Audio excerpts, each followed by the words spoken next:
Well, today we're going to find out that the Apostle Paul gets the ultimate compliment. He gets called a Greek god. Paul and Barnabas, I think they must have hung a lot in the gyms. Yes. So that's what we're talking about today. He's Chris, I'm Jeff, and we're the Bible guys.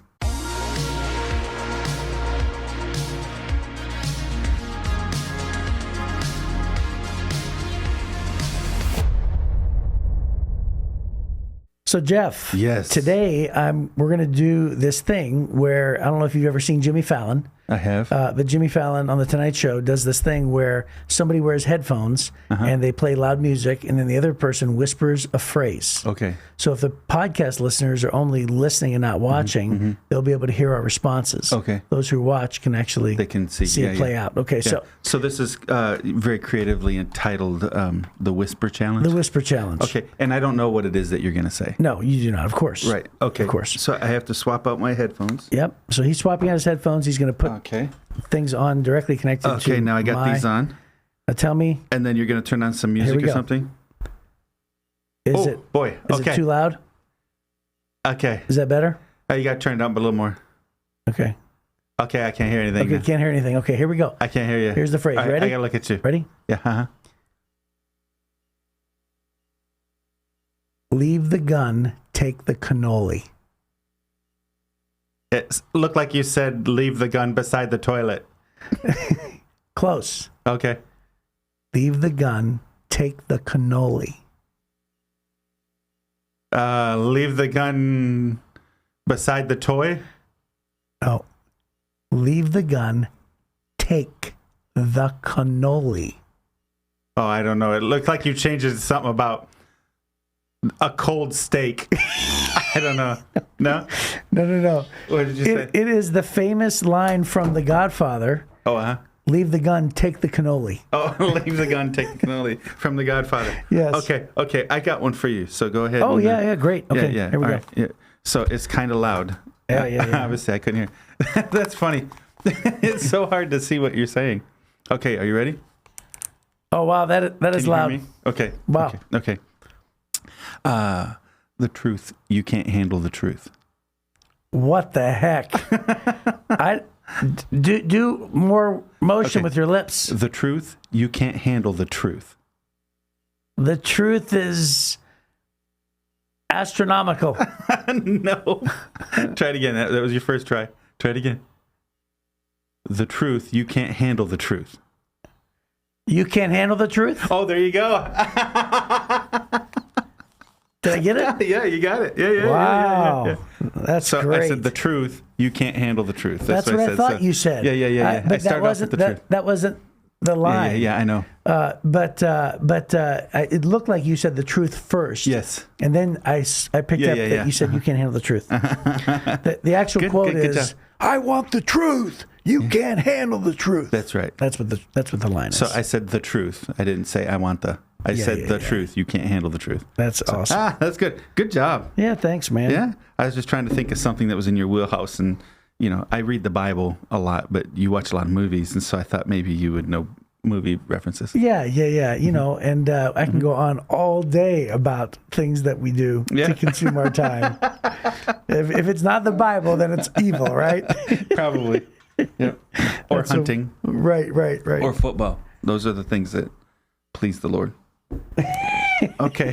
Please the Lord. So we are continuing with Paul and the story in the book of Acts and the spread of the gospel. And so now Paul and Barnabas are traveling. And if you remember, they had been in a town and they had spoken specifically first there at Antioch and Pisidia to the Jews and in the synagogues, and some people believed, some didn't. They kind of rejected them, and so then they took the gospel to the Gentiles, and then that became the pattern from that point on. As they come in, they go to a synagogue, and then they go out in the streets and preach to everybody else. So that's what's going to be happening here. We're going to read kind of a long passage, but it's very interesting. So just follow along. We're going to read Acts chapter 14, reading from the New Living Translation. It said, the same thing happened in Iconium. Paul and Barnabas went to the Jewish synagogue and preached with such power that a great number of both Jews and Greeks became believers. Some of the Jews, however, spurned God's message and poisoned the minds of the Gentiles against Paul and Barnabas. But the apostles stayed there a long time, preaching boldly about the grace of the Lord, and the Lord proved their message was true by giving them power to do miraculous signs and wonders. But the people of the town were divided in their opinion about them. Some sided with the Jews and some with the apostles. Then a mob of Gentiles and Jews, along with their leaders, decided to attack and stone them. When the apostles learned of it, they fled to the region of Lycaonia, to the town of Lystra and Derbe and the surrounding area, and there they preached the good news. While they were at Lystra, Paul and Barnabas came upon a man with crippled feet. He'd been that way from birth, so he had never walked. He was sitting and listening as Paul preached. Looking straight at him, Paul realized he had faith to be healed. So Paul called to him in a loud voice, "Stand up!" And the man jumped to his feet and started walking. When the crowd saw what Paul had done, they shouted in their local dialect, "These men are gods in human form," and they decided that Barnabas was their Greek god Zeus, and that Paul was Hermes, since he was the chief speaker. Now, the temple of Zeus was located just outside the town, so the priests of the temple and the crowd brought bulls and wreaths of flowers to the town gates, and they prepared to offer sacrifices to the apostles. But when the apostles, Barnabas and Paul, heard what was happening, they tore their clothing in dismay and ran out among the people, shouting, "Friends, why are you doing this? We are merely human beings, just like you. We've come to bring you the good news that you should turn from these worthless things and turn to the living God, who made heaven and earth, the sea, and everything in them. In the past, he permitted all the nations to go their own ways, but he never left them without evidence of himself and his goodness. For instance, he sends you rain and good crops and gives you food and joyful hearts." But even with these words, Paul and Barnabas could scarcely restrain the people from sacrificing to them. Then some Jews arrived from Antioch and Iconium and won the crowds to their side, and they stoned Paul and dragged him out of town thinking he was dead. But as the believers gathered around him, he got up and went back into town. The next day he left with Barnabas for Derbe. After preaching the good news in Derbe, making many disciples, Paul and Barnabas returned to Lystra, Iconium, and Antioch of Pisidia, where they strengthened the believers. They encouraged them to continue in the faith, reminding them that we must suffer many hardships to enter the kingdom of God. Paul and Barnabas also appointed elders in every church. With prayer and fasting, they turned the elders over to the care of the Lord in whom they had put their trust. Then they traveled back through Pisidia to Pamphylia. They preached the word in Perga and then went down to Attalia. Finally, they returned by ship to Antioch of Syria, where their journey had begun. The believers there had entrusted them to the grace of God to do the work that they had now completed. Upon arriving in Antioch, they called the church together and reported everything God had done through them and how he had opened the door of faith to the Gentiles too. And they stayed there with the believers for a long time. So that's kind of cool. So just to be clear, all of these towns that they're mentioning are ancient towns in what would be now modern-day Turkey, the central portion of modern-day Turkey. Yeah. So, yeah, and there's a lot happening here. So the first observation is that Saul is no longer called Saul. yeah, it's only Paul now. It's only Paul at this point. And it's not Barnabas and Paul, it's Paul and Barnabas. Yeah, yeah. So it's very obvious that their fame has been growing. They've been gaining momentum in their ministry. And obviously Paul's confidence, the more time that separates him from his past, the more empowered I'm sure he probably feels. Yeah. And then it says that, first of all, it says they hear of a stoning. Now, some people, who grew up like me may hear stoning and think of something else, but stoning is actually... Paul and Barnabas got stoned, but not... but not... Right. But not the way that we're... That's correct. Not the way you think of it. Well, Woodstock thinks of it. Right. So, no, it's more so they would take rocks and they would... it was the easiest way, right? It was a form of execution. It was a form of execution. They would bring people out and they would take rocks and they would just throw them and they'd try to, I don't want to say it, but like hit him in the head. Yeah. Right? Yeah.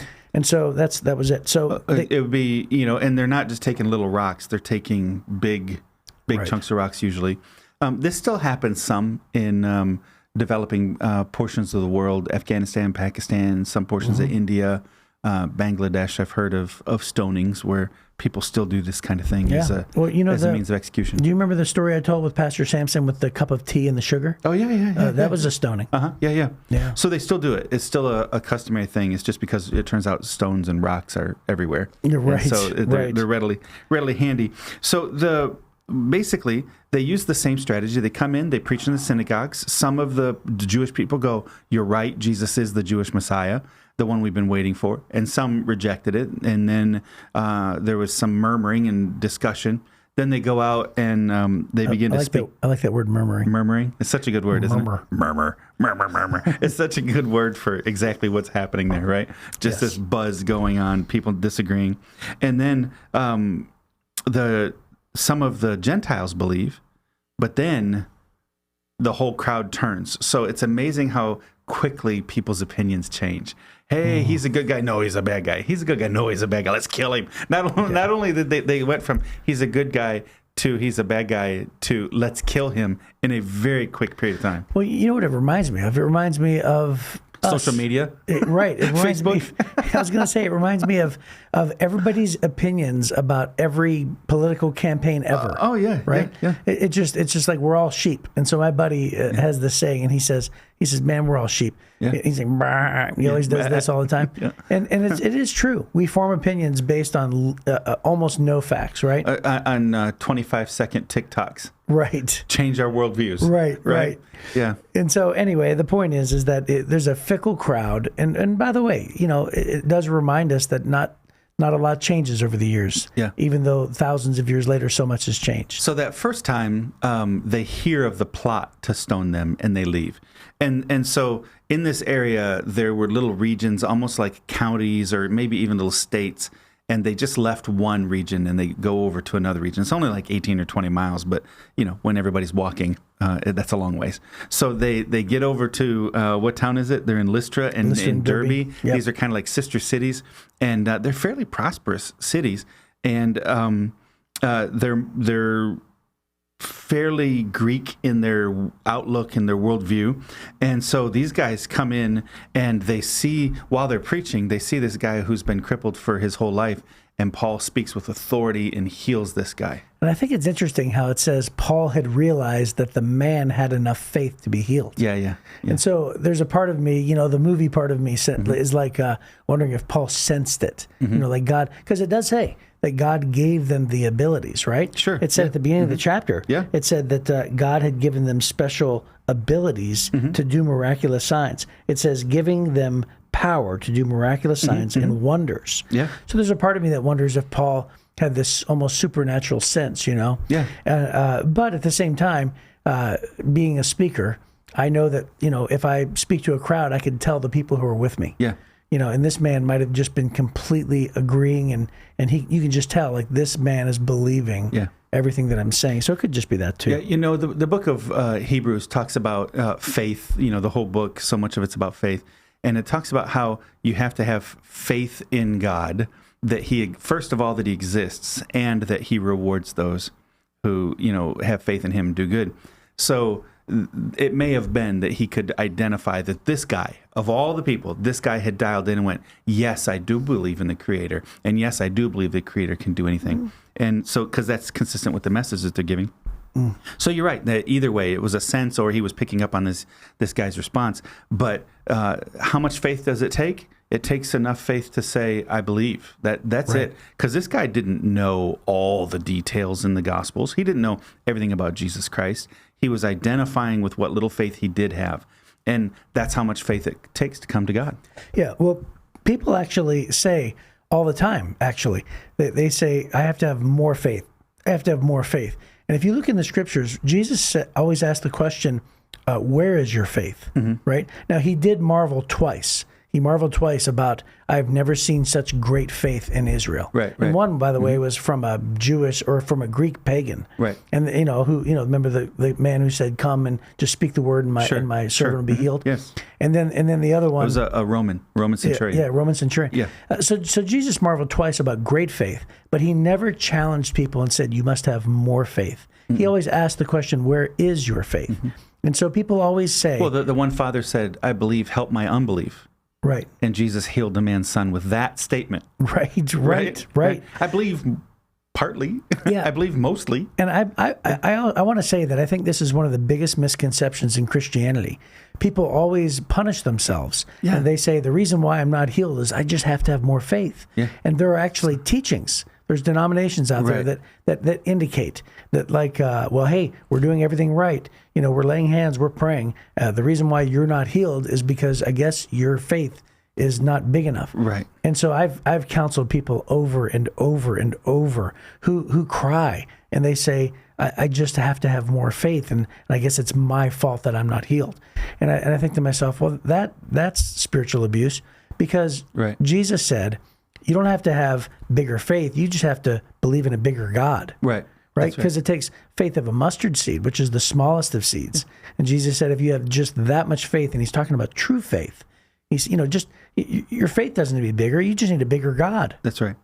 And God selectively does these miracles for a purpose, and in this purpose, it's to be able to highlight the fact that the message that Paul and Barnabas are bringing have the power of God behind them, right? So I'm sure that there were other crippled people in this region that didn't get healed that day, but this guy did.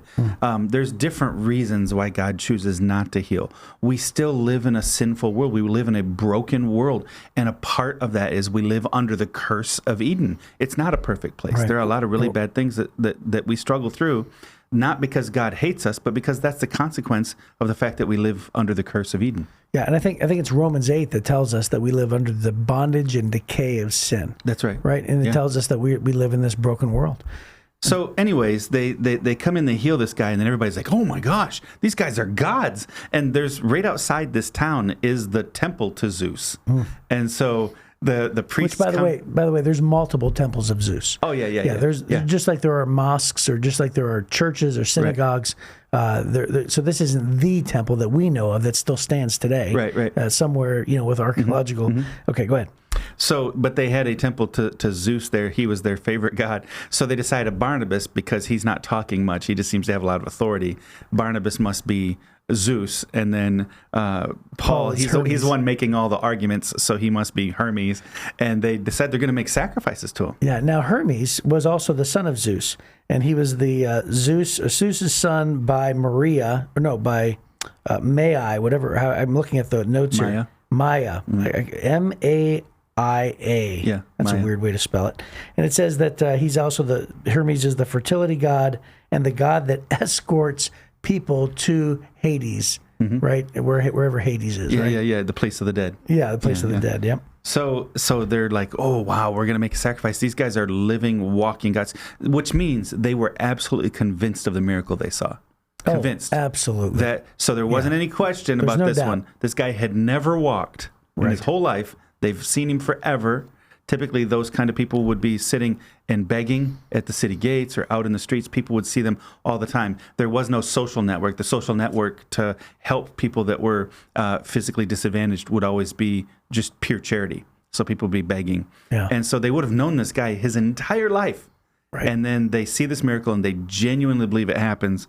But then Paul gets up and he preaches a different message than the messages we see him preach to the Jewish people. To the Jewish people, he gives kind of an argument that Jesus is the Messiah based on Abraham all the way through David all the way to Jesus. And he gives this Jewish argument. Here, he goes, look, the creator of the universe gives you rain, gives you crops, and he starts with where they're at. That power comes from that creator, right? Yeah. That's what. So he started with the limited information that they had, and then he begins to come to Jesus or bring them to Jesus there. And so people were thrilled. Many people trusted, and then maybe some of the enemies that came from Pisidia, they came from somewhere.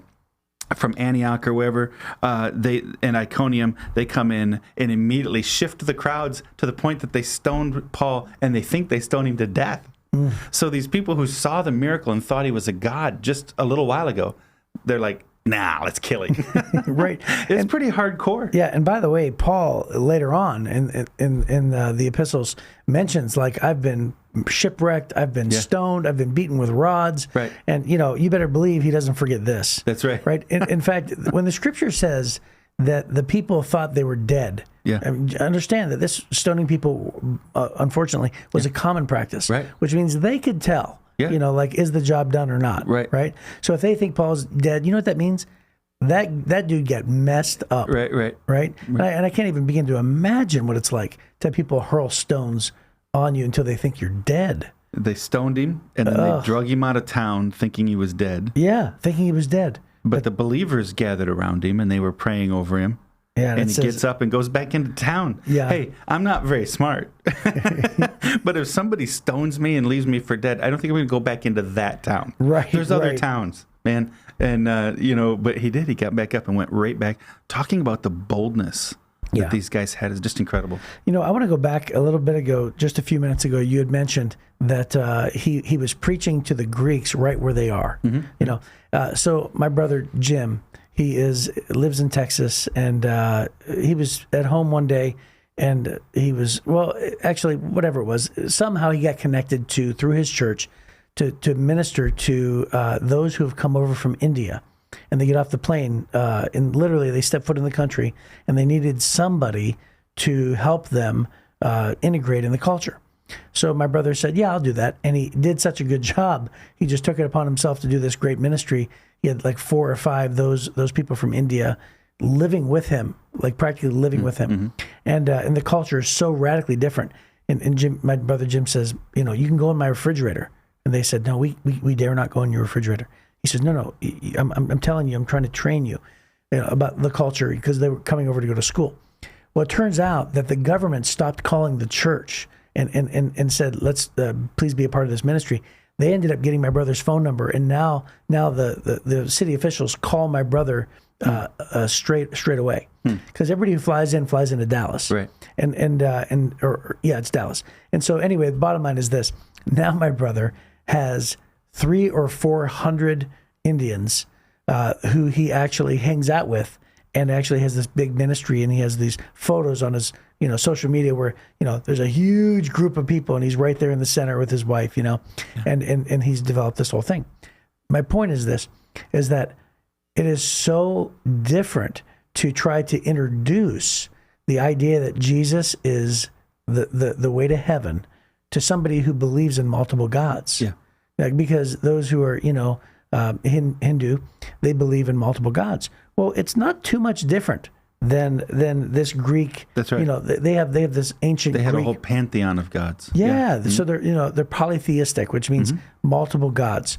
And anyway, so here's what Jimmy said, and this is very interesting.